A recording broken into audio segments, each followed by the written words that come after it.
Everyone. So on this Mardi Gras, this Fat Tuesday, I said this morning at Mass, it's the last day you're going to see me in green vestments for many months. So tomorrow we switch to purple for Ash Wednesday. And Linda reminded me, she asked the question, has the bishop sent out anything by way of request for prayer for Ukraine right now? And you know that Pope Francis has asked people of goodwill over the whole planet to pray for Ukraine and for peace and for really conversion from those who have the power away from war. And so he is especially asking Catholics to fast and pray tomorrow on Ash Wednesday in solidarity with all people of goodwill. So as we begin tonight, why don't we just take a moment to remember our brothers and sisters in Ukraine and all who are suffering tonight anyway. You know, there are, in addition to the Roman Rite in the Catholic Church, we have something like 21 other rites or churches in communion with Rome. The largest of them by far is the Ukrainian rite of the Catholics. So we have Catholic brothers and sisters right there in the country right now. And I know that they are praying, so we pray with and for them, so as well as for all the people in that area. So we begin in the name of the Father, and of the Son, and of the Holy Spirit. Amen.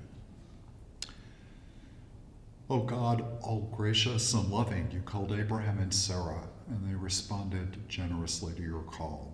We pray that the people of today may hear your call and the many vocations in their lives, that they may respond with great openness and willingness as did Abraham and Sarah. Tonight we ask your special blessing and protection over our world, particularly the people of Ukraine. May your Mother Mary spread her protective veil over that country this night. Pray for all who have power to make decisions, that they will decide rightly for peace and justice in our world. This we humbly ask through Christ our Lord. Amen. Father, the Son, and the Holy Spirit. Amen. Last night on CNN, they had a newlywed couple who were both fighting and had just gotten married, and they showed their pictures getting married in the Ukrainian Catholic Church. Oh, wow. With the priest. Oh, wow. And they were dressed in totally different from, of course, our brides, but it was very interesting to see. It's a very different ritual tradition. All the Eastern Rite churches in communion with them are very unique in terms of their liturgical celebrations. So we've been journeying with our ancestors in the faith with Abraham and Sarah. It's been a couple weeks since we last met, but we began the great narratives in the book of Genesis with Abraham and Sarah in chapter 12.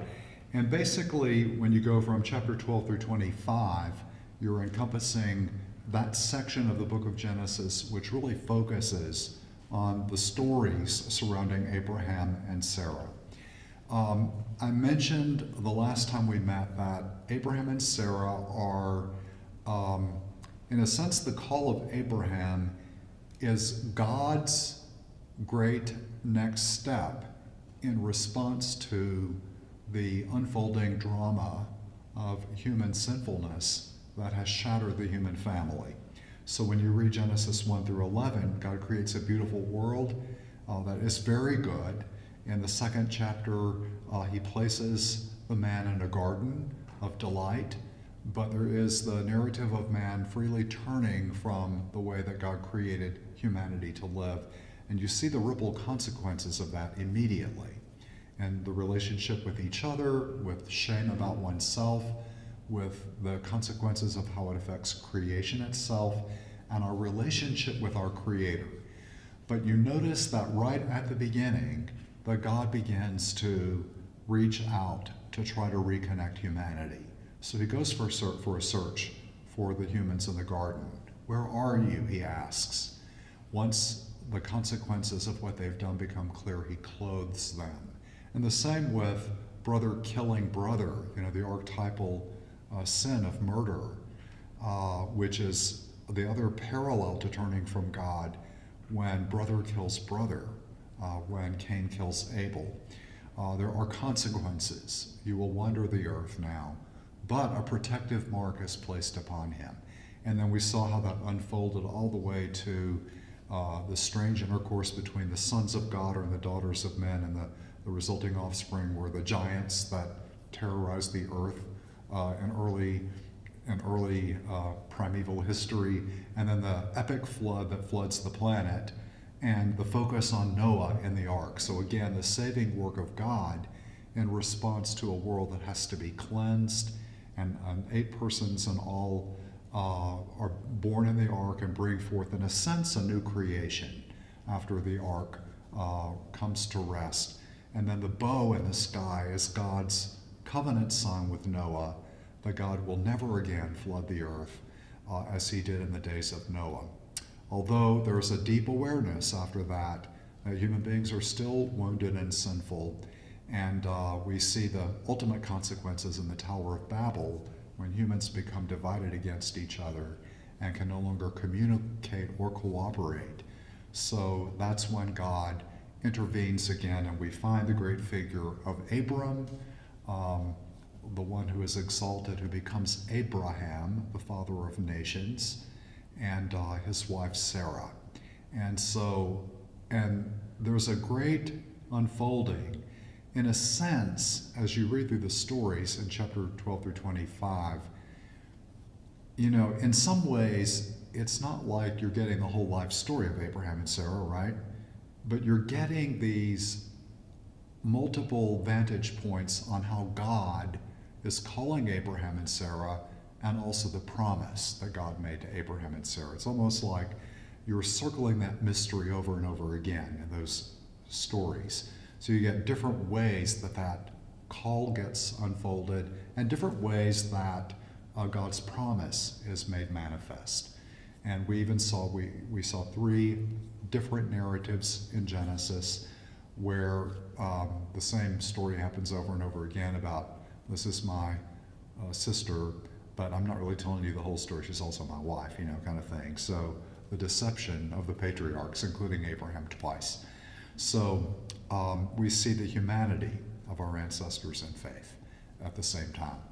Now, the stories that we went through last time were some very significant stories. So we began with Genesis chapter 12, where God first calls Abraham, our father in faith.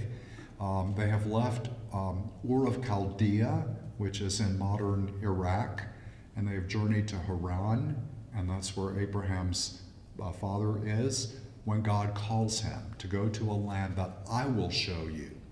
So the thing I want to highlight about that is God is taking the initiative here. Here Abraham is just doing his own thing, minding his own business, when God, in a sense, intervenes, and the patriarchs call him El Shaddai, the Almighty, the God of the mountain. El Shaddai appears to Abram and calls him, go to a land that I will show you.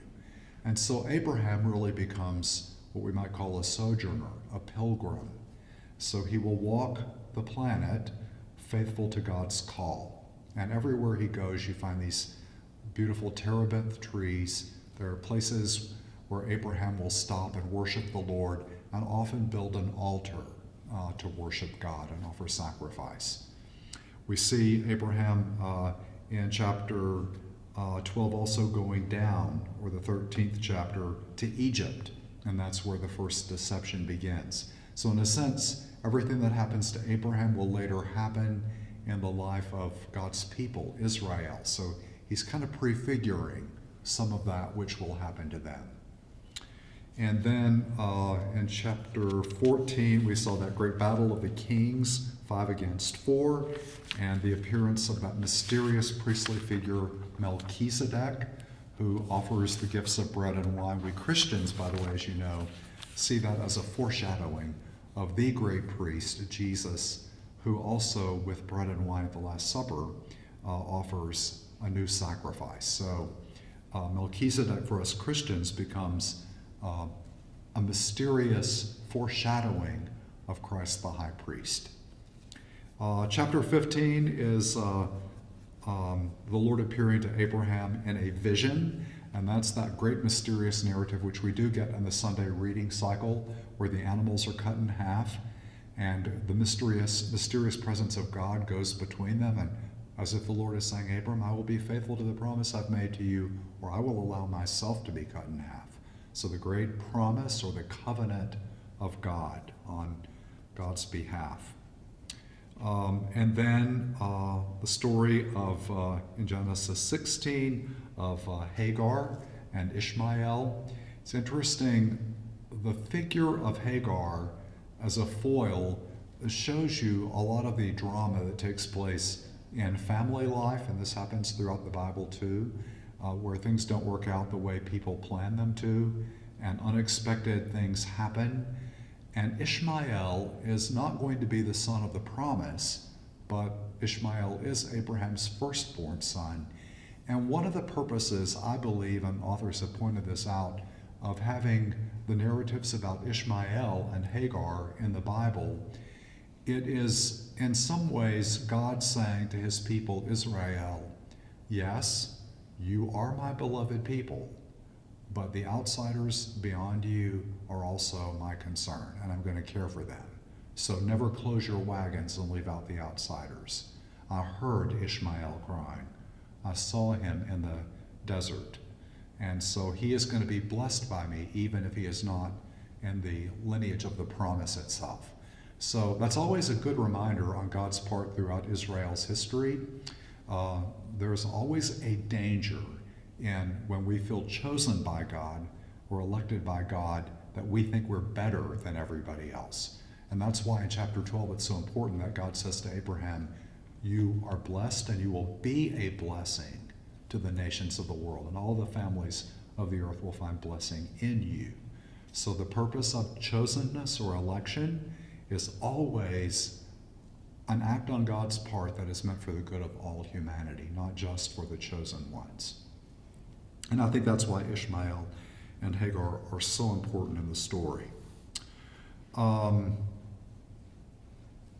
Chapter 18, one of my favorite stories of Abraham and Sarah, we saw last time as well, where three mysterious visitors appear in the desert. And Abraham does what a good person in the ancient world did. He is a man of hospitality and welcome, but he is an extraordinarily hospitable and welcoming person. And what he discovers is that, in fact, it is God and God's messengers that Abraham has welcomed. So the point of that narrative is, in the desert, when you're going through that desert and a stranger comes to your house, you had better welcome them, because you might be entertaining angels. It might be God himself that you welcome when you meet the stranger in the desert. That's why even to this day, if you go to the Middle East and you are invited into someone's home, they have a solemn duty to protect you. So even from their own people and their own clan, they will protect you. You are under their protective care when you enter their dwelling place. That's the law of Middle Eastern hospitality. So when someone comes into my house, stranger though they may be, in my care they are always protected. And Abraham is the great model of hospitality, welcome and protection in chapter 18. We're going to see how that gets turned around in the next story we're going to investigate in Genesis at the end of 18 and into Genesis 19. So that's about as far as we got last time. So we're going to jump into a few of these very important key narratives about Abraham and Sarah that we didn't get to last time we gathered. So let's go to Genesis chapter 18.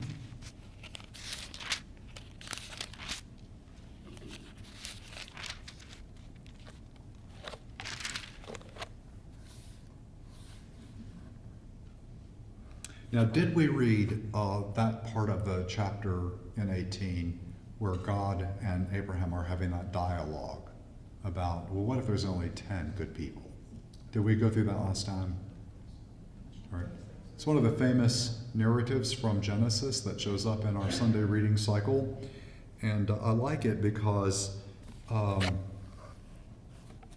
so this is right after these messengers have been warmly welcomed by Abraham and Sarah, given great hospitality, and are promised a son a year from now.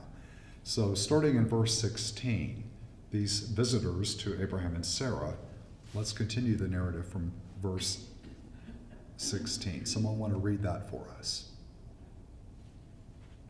Thank you, Mary. When the men got up to leave, they looked down toward Sodom, and Abraham walked along with them to see them on their way. Then the Lord said, "Shall I hide from Abraham that I am about to do? Abraham will surely become a great and powerful nation, and all nations on earth will be blessed through him. For I have chosen him so that he will direct his children and his household after him to keep the way of the Lord by doing what is right and just, so that the Lord will bring about for Abraham what he has promised him." Then the Lord said, "The outcry against Sodom and Gomorrah is so great and their sin so grievous that I will go down and see if what they have done is as bad as the outcry that has reached me. If not, I will know." The men turned away and went toward Sodom, but Abraham remained standing before the Lord. Then Abraham approached him and said, "Will you sweep away the righteous with the wicked? What if there are 50 righteous people in the city? Will you really sweep it away and not spare the place for the sake of the 50 righteous people in it? Far be it from you to do such a thing, to kill the righteous with the wicked, treating the righteous and wicked alike. Far be it from you. Will not the judge on all the earth do right?" The Lord said, "If I find 50 righteous people in the city of Sodom, I will spare the whole place for their sake." Then Abraham spoke up again. "Now that I have been so bold as to speak to the Lord, though I am nothing but dust and ashes, what if the number of the righteous is 5 less than 50? Will you destroy the whole city for lack of 5 people? If I find 45 there," he said, "I will not destroy it." Once again he spoke to him. "What if only 40 are found there?" He said, "For the sake of 40, I will not do it." Then he said, "May the Lord not be angry, but let me speak. What if only 30 can be found there?" He answered, "I will not do it if I find 30 there." Abraham said, "Now that I have been so bold as to speak to the Lord, what if only 20 can be found there?" He said, "For the sake of 20, I will not destroy it." Then he said, "May the Lord not be angry, but let me speak just once more. What if only 10 can be found there?" He answered, "For the sake of 10, I will not destroy it." When the Lord had finished speaking with Abraham, he left, and Abraham returned home. All right, several important things to note. Up in verse 17, it's a repetition of what we saw in chapter 12, that Abraham is to become a great and populous nation, and all the nations of the earth are to be blessed in him. So that reminder that God intends to use Abraham for the purpose of blessing all the families of humanity.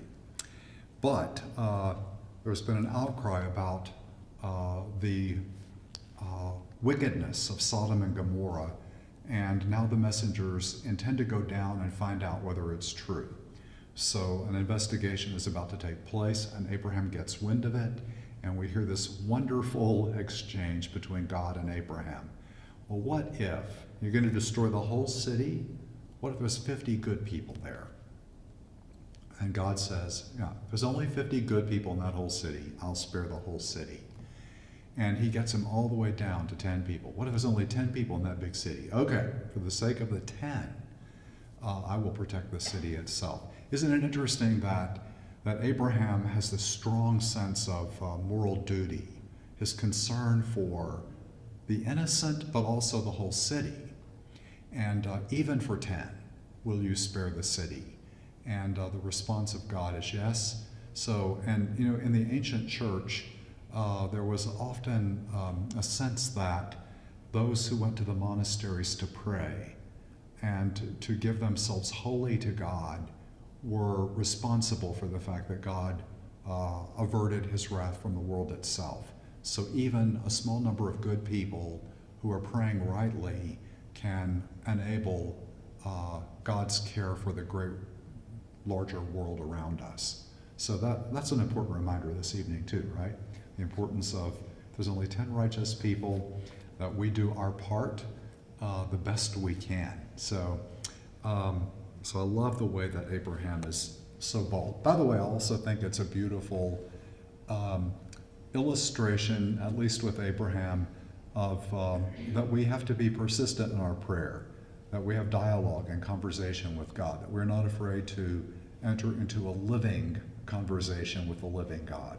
So Abraham is not afraid to do that, nor should we be afraid to do that. So, all right, now, but let's see where we go from here. So in chapter 19, oh, and by the way, just a little geography, if you've not been to the Holy Land, so Jerusalem is up in the mountains, and when you look down to the valley down below to the east, you have the great valley where Jericho is today. It's the lowest place on earth where the Dead Sea is, or what used to be called in the ancient world the Sea of Salt. So the lowest place on the physical earth above the ocean in terms of lowest sea level. It's very hot and arid and dry, and so it's in that southern desert area that you have these ruins of Sodom and Gomorrah today. There are also rock formations down there that look like human beings that are standing there in rock form. So it's a very sulfurous kind of, it would be a good depiction of what hell might be like, right? If you think of that image of fire and brimstone and heat, it's kind of hot and barren and dry. So that's the landscape of that area. So the setting of the story is important. So the people of Israel are asking, what happened to that area of the world that they're experiencing such devastation?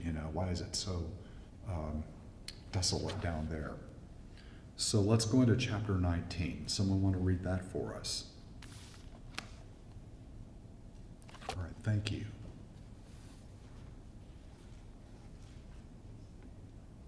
The two angels arrived at Sodom in the evening, and Lot was sitting in the gateway of the city. When he saw them, he got up to meet them and bowed down with his face to the ground. My lords, he said, please turn aside to your servant's house. You can wash your feet and spend the night, and then go on your way in the morning. No, they answered, we will spend the night in the square. But he insisted so strongly that they did go with him and entered his house. He prepared a meal for them, baking bread without yeast, and they ate it. Before they had gone to bed, all men from every part of the city of Sodom, both young and old, summoned the house. They called you Lot. Where are the men who came to you tonight? Bring them out to us so that we can have sex with them. Lot went outside to meet them and shut the door behind him and said, no, my friends, don't do this wicked thing. Look, I have two daughters who have never slept with a man. Let me bring them out to you, and you can do what you like with them. But don't do anything to these men, for they have come under the protection of my roof.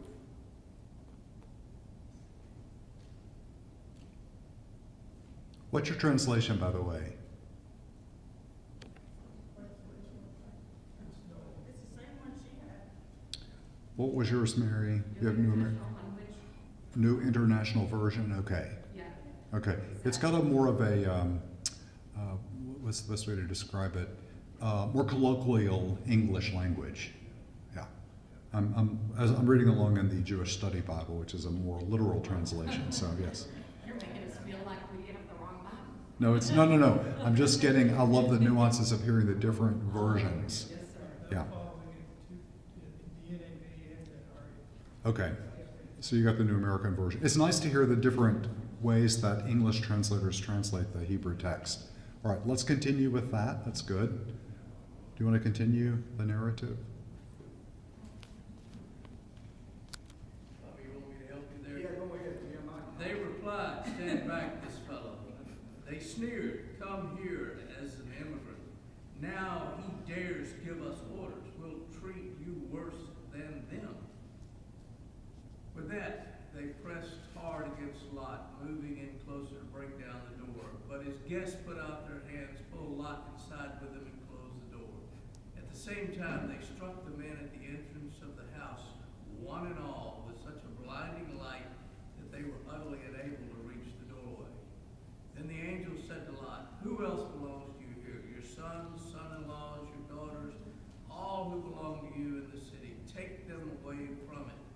we are about to destroy this place, for the outcry reaching the Lord against this city is so great that he has sent us to destroy it. So Lot went out and spoke to his son-in-law, who had contracted marriages, sons-in-law, who had contracted marriages with his daughters. Get up and leave this place, he told them. The Lord is about to destroy the city. But his sons-in-law thought he was joking. As dawn was breaking, the angel urged Lot on, saying, "On your way, take with you your wife and your 2 daughters that are here, or you will be swept away in the punishment of the city." When he hesitated, the men, by the Lord's mercy, seized his hand and the hands of his wife and his 2 daughters and led them to safety outside the city. As soon as they were brought outside, he was told, "Flee for your life. Don't look back or stop anywhere on the plain. Get off to the hills at once, or you will be swept away." "Oh no, my lord," replied Lot. "You have already thought enough of your servant to do me the great kindness of intervening to save my life, but I cannot flee the hills to keep the disaster from overtaking me. So I shall die. Look, this town ahead is near enough to escape to. It's only a small place. Let me flee there. It is a small place, isn't it? That my life will be saved." "Well then," he replied, "I will also grant you the favor you now ask. I will not overthrow the town you speak of. Hurry, escape there. I cannot do anything until you arrive there. That is why the town is called Zoar." The sun was just rising in the earth as Lot arrived in Zoar. At the same time, the Lord rained down sulfurous fire upon Sodom and Gomorrah from the Lord out of heaven. He overthrew those cities and the whole plain, together with the inhabitants of the cities and the produce of the soil. But Lot's wife looked back, and she was turned into a pillar of salt. Early the next morning, Abraham went to the place where he had stood in the Lord's presence. As he looked down towards Sodom and Gomorrah and the whole region of the plain, he saw dense smoke over the land rising like fumes from a furnace. Thus it had come to pass, when God destroyed the cities of the plain, he was mindful of Abraham by sending Lot away from the upheaval by which God overthrew the cities where Lot had been living. Okay, let's pause there. So this is a pretty profound narrative in the Old Testament. So one of the things I want to contrast for a moment is the characters, the figures of Abraham versus his nephew Lot. What did you notice about the differences between Abraham and Lot? Now, we've already seen earlier in the book of Genesis when we first met Lot, and Abraham said, "There's so many of us, let's separate out." Remember what Lot did? He was very self-centered. He picked the best land for himself. He goes, "Yeah, since I got to pick first, I'll get the best land," which turned out, by the way, not to be the best land because it would end up being the land around Sodom and Gomorrah, right? So, but Abraham was very humble. "Okay, you take that." So the magnanimity of Abraham, his generosity, whereas Lot was contrasted as sort of selfish about the whole thing. Now, what do you notice in this chapter about Lot in particular? What struck you? He's a terrible person. He's gonna throw his daughter. Yeah, his plan to give his 2 daughters in place of these strangers is very, shocking. Yes, his 2 unmarried daughters. They're apparently married ones too, and the sons-in-law are laughing. They think it's all a joke, so they don't take him seriously. He's kind of a buffoon, right, in that regard. The other thing about Lot is he prepared a meal for the visitors of unleavened bread. Contrast that with the feast that Abraham put out for them. He went over the top. He slaughtered the lamb and put on a huge banquet. Well, okay, I'll give you a little unleavened bread. So now you do see his awareness that he has a protective duty, right? So his sense that you have to protect the stranger and the alien. So I cannot let them sleep in the courtyard of the city because I know what will happen to them. So they have to be in my house under my protection. So he has some rudimentary sense of protection and hospitality, but nothing like Abraham. What else do you notice about Lot compared to Abraham? The Lord says to Abraham, go to a land that I will show you, Abraham goes. He does exactly what God asks. Well, this is going to be kind of hard. Can we not do this? And can we stop at this little town? And, so you see Lot's hesitation and his resistance really to doing what God wants him to do. And the greatest parable of all with hesitation and not being willing to let go and move forward is his wife, who looks back and turns into one of those pillars of rock or salt on the plain there. So that, you can tell the biblical storytellers and they see these rock figures. Well, that must be, see, that's what happens when you look back and you don't follow God's call. You turn into a pillar of salt is what happens to you. But one of the things that I thought of here is how much more I'd like Lot in terms of negotiating with God. Come on, God, give me this and whatever, as opposed to God says, do this, and I say, oh, yes. Well, gee, I find myself negotiating just the same way that Lot does sometimes. Of course, Abraham negotiated with God as well, but for the sake of others, right? Not for himself, for the good of the city. By the way, it's also interesting, Abraham got down to 10 people. If there's only 10 good people in the city, did you notice what happened? Every last person in the city was in on the wickedness. There was no innocent left.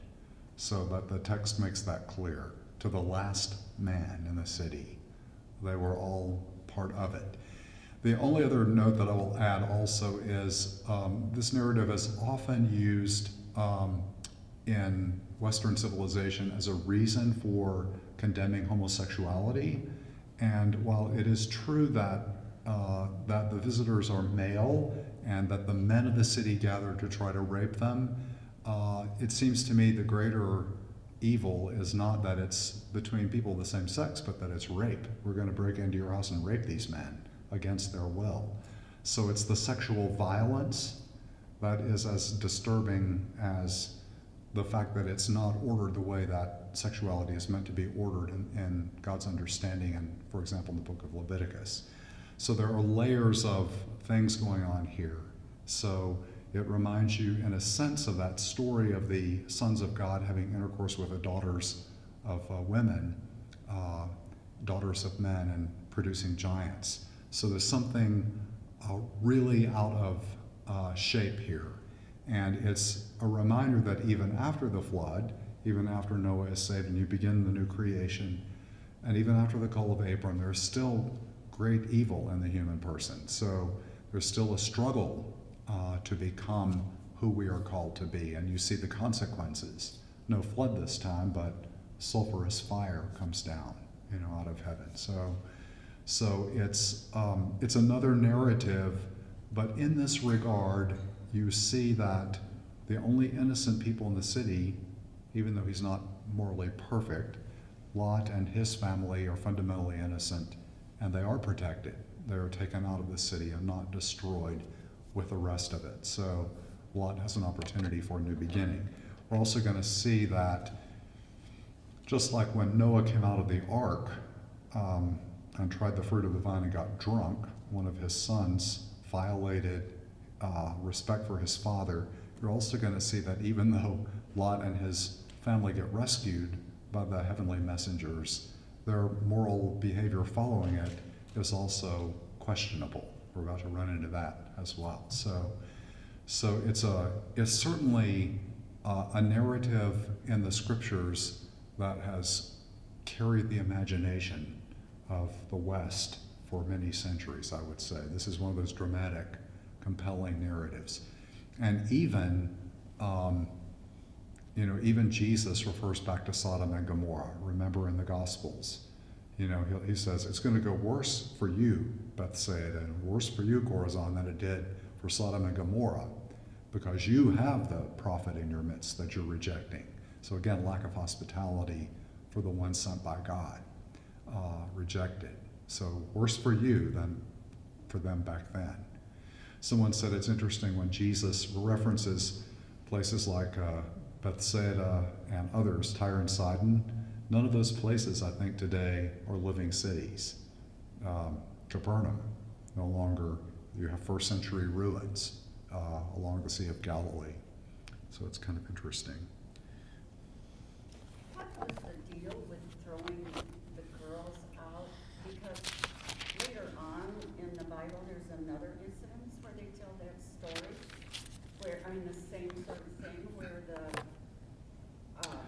Yeah, on one, Sends his yeah, daughter out and, Yeah. what is this? yeah. It does, in a sense, show you some rudimentary sense of that, the duty of protecting the alien and the stranger is of paramount importance, so much so that Lot is even willing to send his own daughters out to be violated rather than the strangers he's welcomed into his house. But again, it also shows you how distorted the thinking becomes on the part of even people who are, Lot's supposed to be kind of,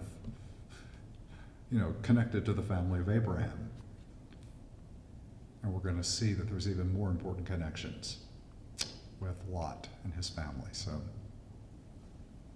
yeah, deep. These are texts. One of my friends who studies scriptures calls texts like this in the Bible some of the texts of terror, because they're just deeply disturbing. When you read a text like this, it can't help but leave you disturbed on many levels, right? There are many reasons that this text disturbs a human being when you read it.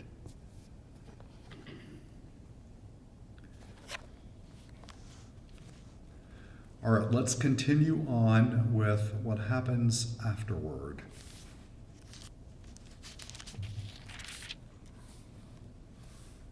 So, I guess we're at verse 30. Someone want to read that for us?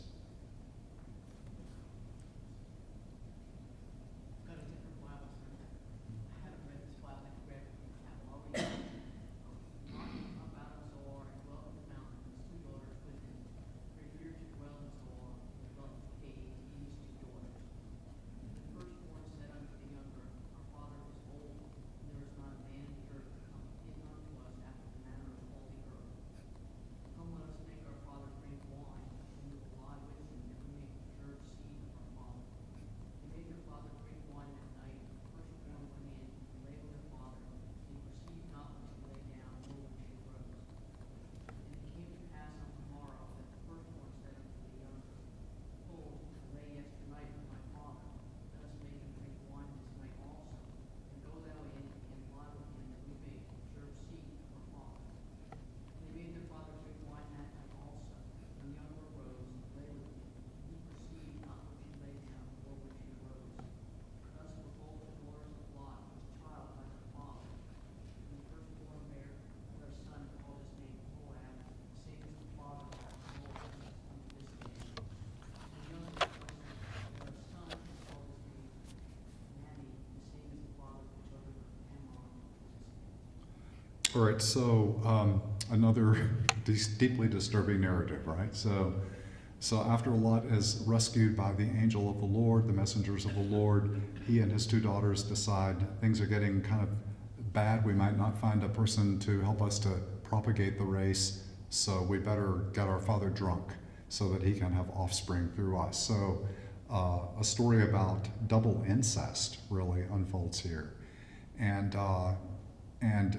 But several backdrops to the story. So what the text is telling us is that this is where the Moabites and the Ammonites come from. These are 2 mortal enemies of Israel. So the story has a narrative function about saying, you are enemies, y'all are the offspring of incest, that's what you are. So it is a way of denigrating one's enemies, and quite effectively, right? Yeah, that's where those Moabites and Ammonites come from. So Israel, you have to understand, also has a sense of humor in its storytelling, right? It has reasons for the stories that it tells. But here is also another note. The other note is that there is a Moabite, so someone who descends from this incestuous union, by the name of Ruth. Does anyone know that Moabite? Oh, yeah. Who is Ruth? The grandmother of David. Is it the grandmother or mother of King David? Oh, grandmother. Okay, Her and Boaz, their son was, Jesse, that's right. yes. So there is, this is so interesting. Incest would have been prohibited in ancient Israel, and they knew it was unacceptable. That's why they're telling the story about their enemies. But the paradox is, their greatest king ever, David, wouldn't exist had his grandmother not been the result of that offspring, ultimately of incest. So Ruth, a beloved figure in the biblical narrative, comes from that result of that incestuous line of people. Now, what's even more profound for us Christians is that the Messiah himself, Jesus, is traced back to the line of David through Ruth. So even our Christian narrative is saying that as twisted as human beings become, horrific incest, that God chooses to enter into that humanity just as it is. So that's one of the interesting things about the genealogy narrative, particularly in Matthew's gospel, is he carefully introduces figures that are deeply disturbing when you start digging into their backstories, to show that God doesn't choose to act apart from this human iniquity, but somehow the plan of salvation unfolds despite that iniquity, and in and through it in some ways. So God is still at work. It's a very interesting twist.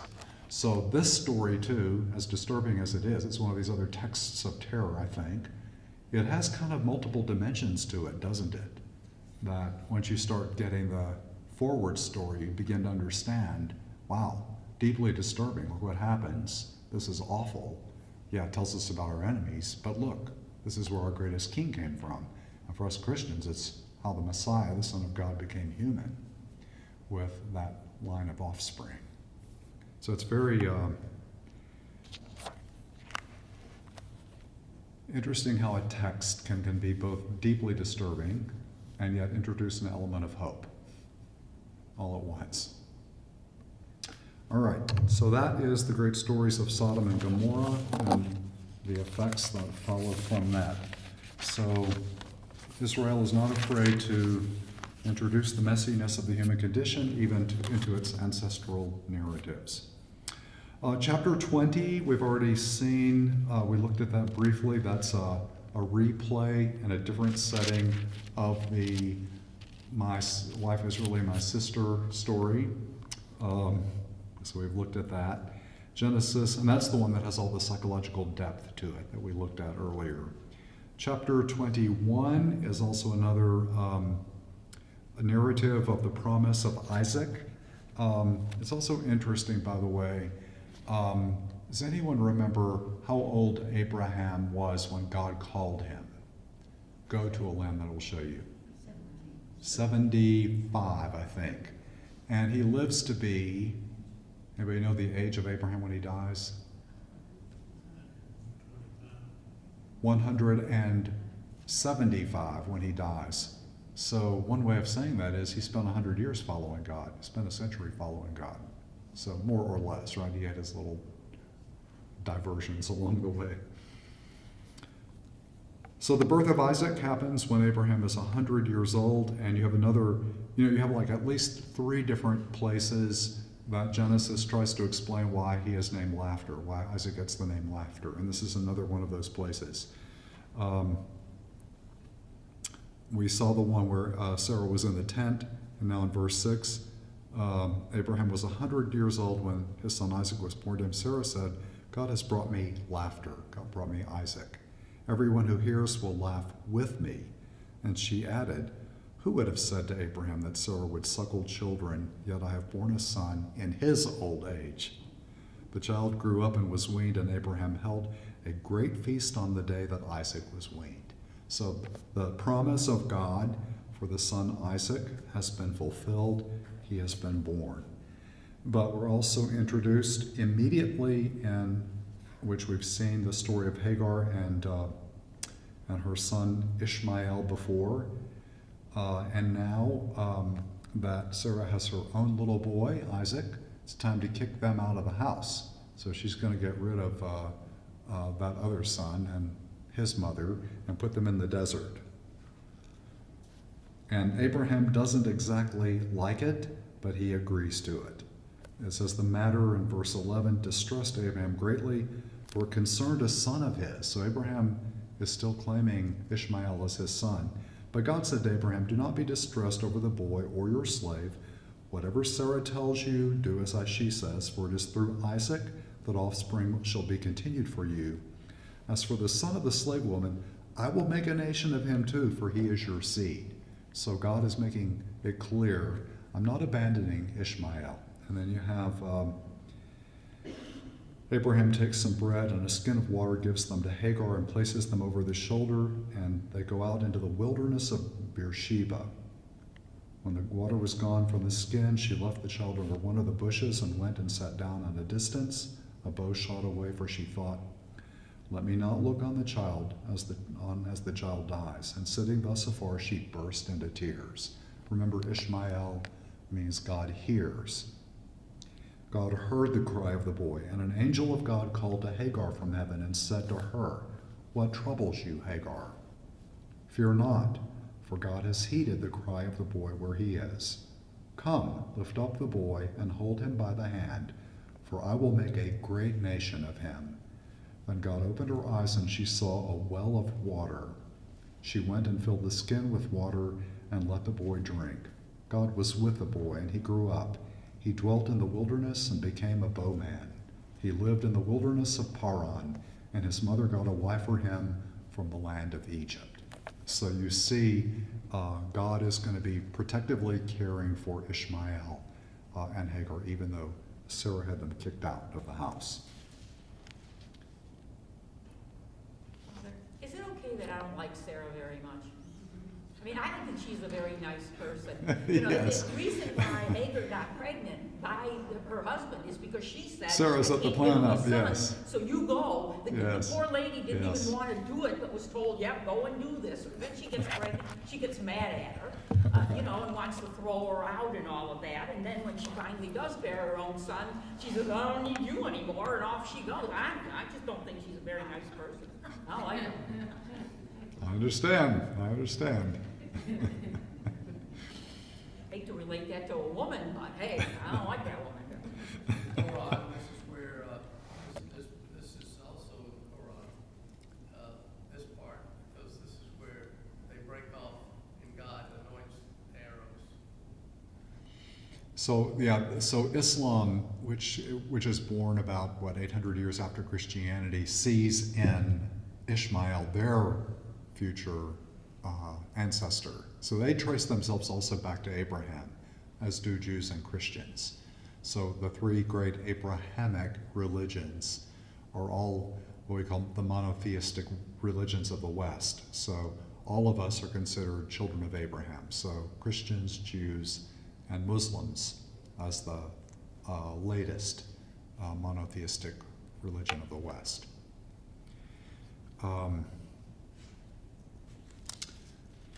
All right, now we come to chapter 22. I think that chapter 22 is also one of those deeply disturbing narratives, and yet it's also a hinged narrative with Abraham. So a very important story about Abraham and Sarah. So someone want to start that for us? Chapter 22. After these things, God tested Abraham and said to him, Abraham. And he said, here am I. He said, take your son, your only begotten son Isaac, whom you love, and go to the land of Moriah, and offer him there as a burnt offering upon one of the mountains of which I shall tell you. So Abraham rose early in the morning, saddled his donkey, and took 2 of his young men with him, and his son Isaac, and he cut the wood for the burnt offering, and arose and went to the place of which God had told him. On the 3rd day, Abraham lifted up his eyes and saw the place afar off. Then Abraham said to his young men, stay here with the donkey. I and the lad will go yonder and worship, and come again to you. And Abraham took the wood of the burnt offering and laid it on Isaac, his son. And he took in his hand the fire and the knife. So they went both of them together. And Isaac said to his father Abraham, my father? And he said, here am I, my son. He said, behold the fire and the wood, but where is the lamb for a burnt offering? Abraham said, God will provide himself the lamb for a burnt offering, my son. So they went both of them together.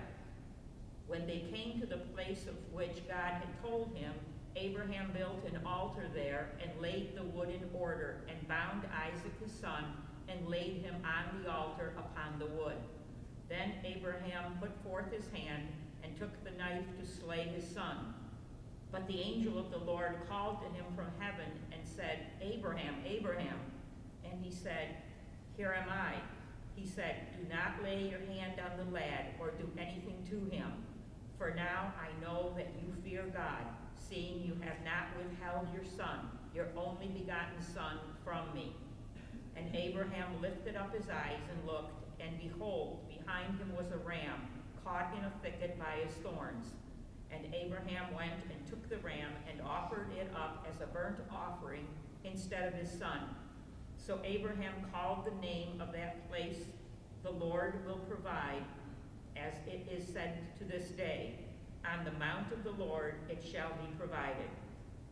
And the angel of the Lord called to Abraham a second time from heaven and said, By myself I have sworn, says the Lord, because you have done this and have not withheld your son, your only begotten son, I will indeed bless you, and I will multiply your descendants as the stars of heaven and as the sand which is on the seashore.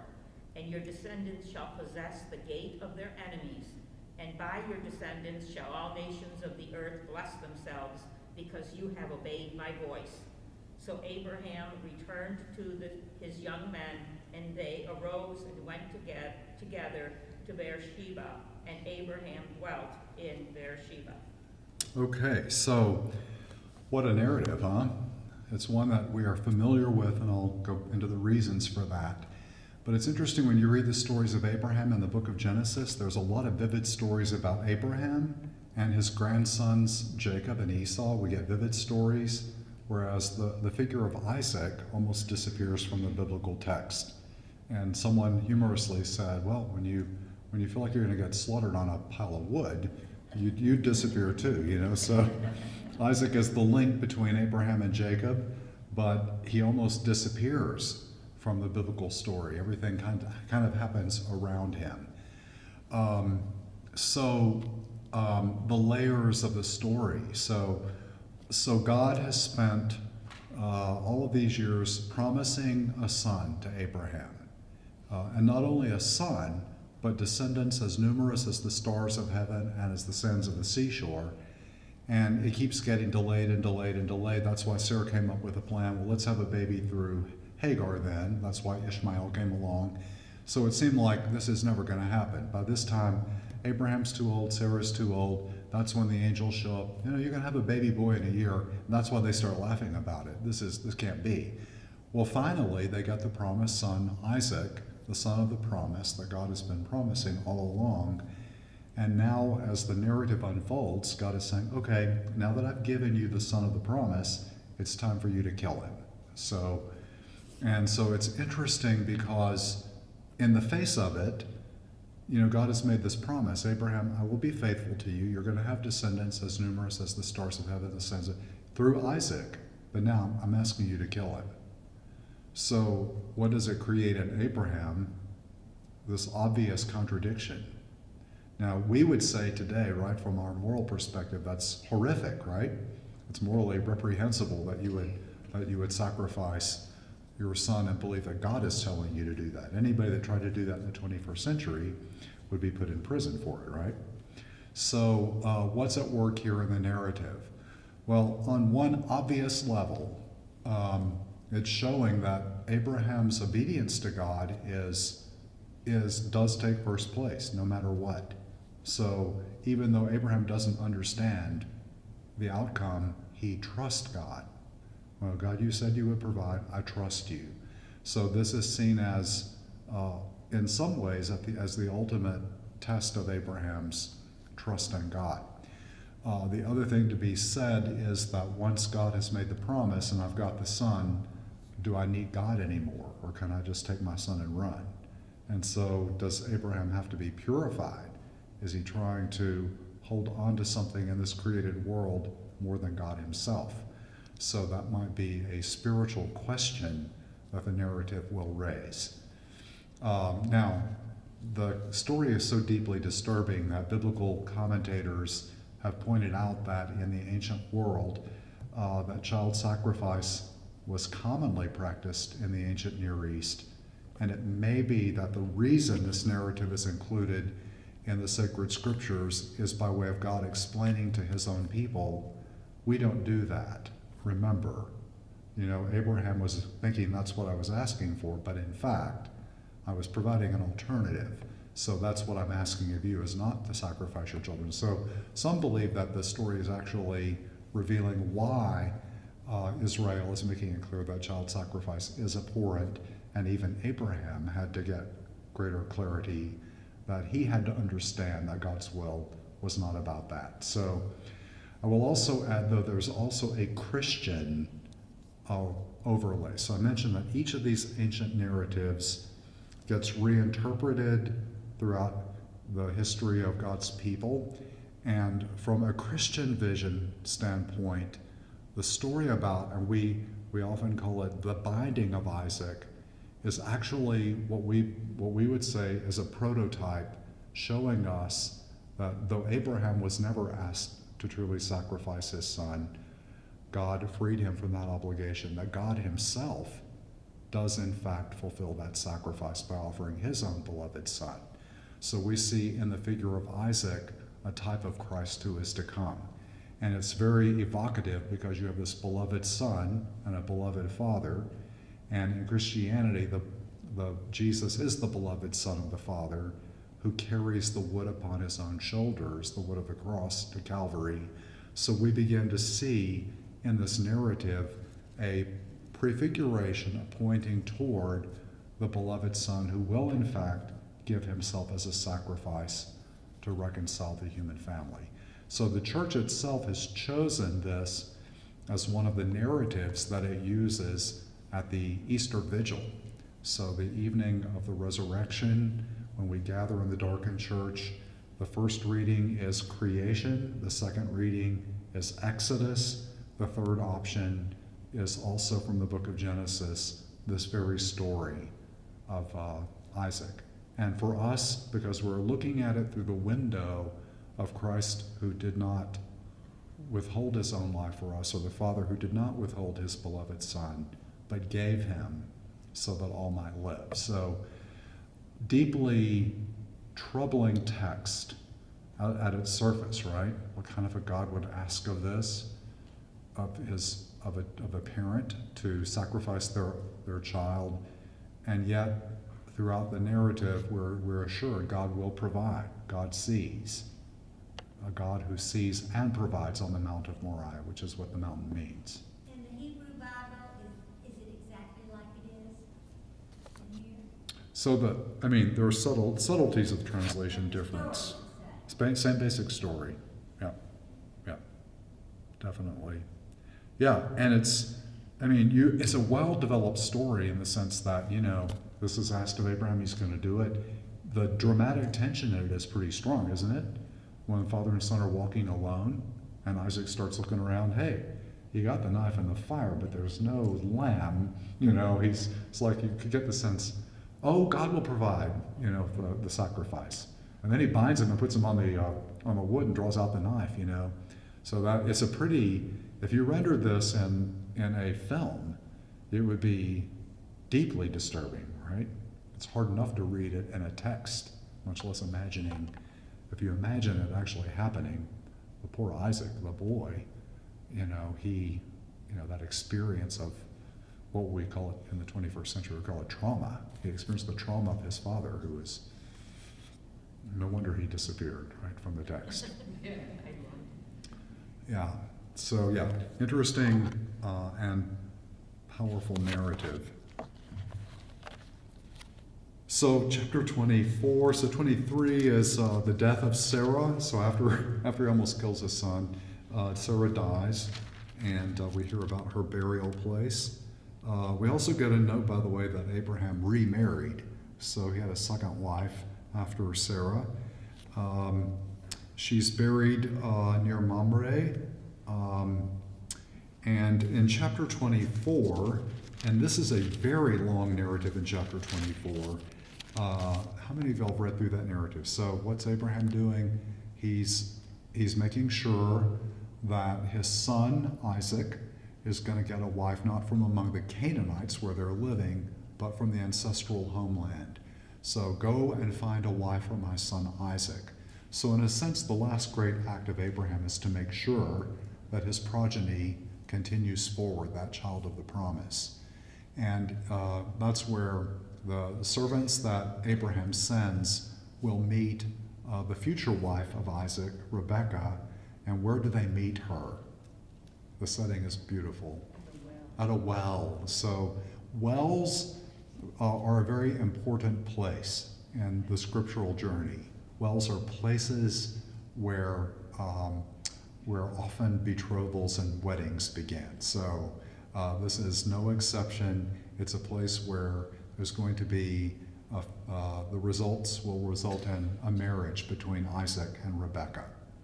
And so the well is the meeting place.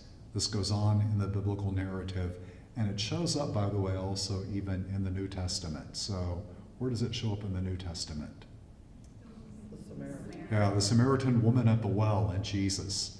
So it's interesting, in John's Gospel, which is where we got the story about the woman at the well and Jesus and Jacob, Jacob's well it is there, that John's first sign in his gospel, unlike the other gospels, is at what type of an event? A wedding feast. A bridegroom has shown up.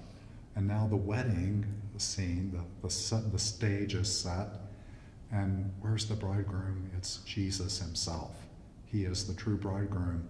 And the woman at the well, in a sense, represents all of humanity waiting for the bridegroom, who we've been searching desperately, and we haven't been able to find what we're looking for, so we keep trying out something different. Five husbands and the man you're living with now is not your husband, right? So, but this is the wedding of humanity and God. So it's a new beginning at the well. And the first well scene of great significance happens here in the book of Genesis with Isaac's future wife, Rebekah. So Abraham will make sure that gets taken care of. If you haven't read that narrative, definitely worth reading. And then chapter 25, we come to the last chapter dealing with Abraham, and we hear about his death. You know, some of his descendants through Ishmael, also his second wife, Keturah.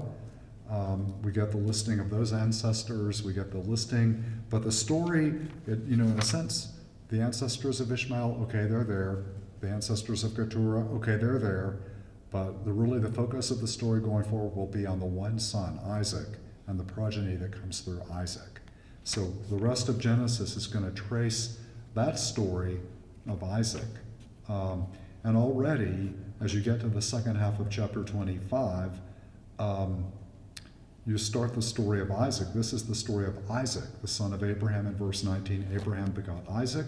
Isaac was 40 years old when he took to wife Rebekah, daughter of Bethuel, the Aramean of Padan Aram, sister of Laban, the Aramean.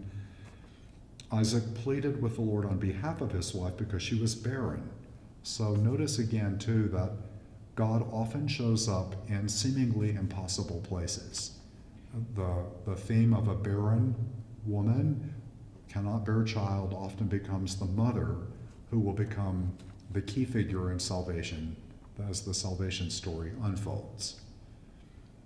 The Lord responded to his plea, and his wife Rebekah conceived, but, note the danger here, right? It's kind of a footnote of what is to come, but the children struggled in her womb.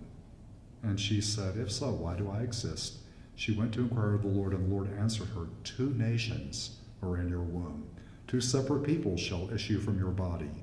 One people shall be mightier than the other, and the older shall serve the younger. So we're already going to hear about Jacob and Esau now. That's why I said we're moving past Isaac pretty quickly. He's still in the story, but he's the link between Abraham and those grandsons, and the great struggle between Jacob and Esau. And ultimately, that Jacob gets the stolen birthright. And the promise will go down not through the oldest, Esau, but through Jacob, the other one who stole it from his brother. Lots of disturbing stories, aren't there, in this book of Genesis, hidden away in the sacred text. All right, so that is our great journey with Abraham and Sarah. So I do have some questions for small groups, unless there are any questions y'all want to ask before we break into groups tonight. Have you already addressed why people are so incredibly old? All right, so the note I would say is that you have before Noah, you have people who live like 900 years, many centuries. You still have, after the flood, people living long lives. It's a way of signifying their greatness and their importance. The book of Genesis tells us the standard maximum cap is 120. So all these people are living more than that. It's kind of a sign that was way back then when things were a lot better off, kind of thing, They'll gradually be reduced to real lifespans at some point. But the great ancestors, Abraham and Isaac and their spouses, still get to live these kind of, longer than normal lifespans. And some of the ancient king list from around Israel had kings that lived thousands of years. So, that was a way of saying, hey, these are really important people in our lineage. I had trouble with if Abraham kind of negotiated with God about killing all the people in Sodom and Gomorrah, the 50 or the 10. Mm-hmm. But he didn't seem to negotiate about killing his son. Oh yeah, I'll give you my son. Yeah, no question. Yeah, yeah, yeah. Well, and remember the stories that are handed down about Abraham all have their own kind of purpose and points, and they don't necessarily cohere all together. It gives you the feel that you're getting the life of Abraham, but it's really narratives about Abraham that have various purposes that are woven together. So that wasn't the point they were trying to make at that particular point in the narrative. So, all right, so a reminder that we do meet next Tuesday before we have a series of weeks off for various and sundry reasons. And so next week we will be looking at Jacob and his journeys. So if you want to read from about chapter 25 through 36, that would be good preparation for next Tuesday night. So another 11 or 10 chapters. And then the last evening we gather is April 5th, and that is, it's kind of it's sort of a novella in the book of Genesis. It's an entire continuous narrative about Joseph and what happens to Joseph. So it's a little different style of literature than what we have seen with Abraham and what we will see with Jacob and his stories. All right, questions? So I'll see y'all next week, except if you want to stay and share and discuss. I do have some reflection questions for small groups.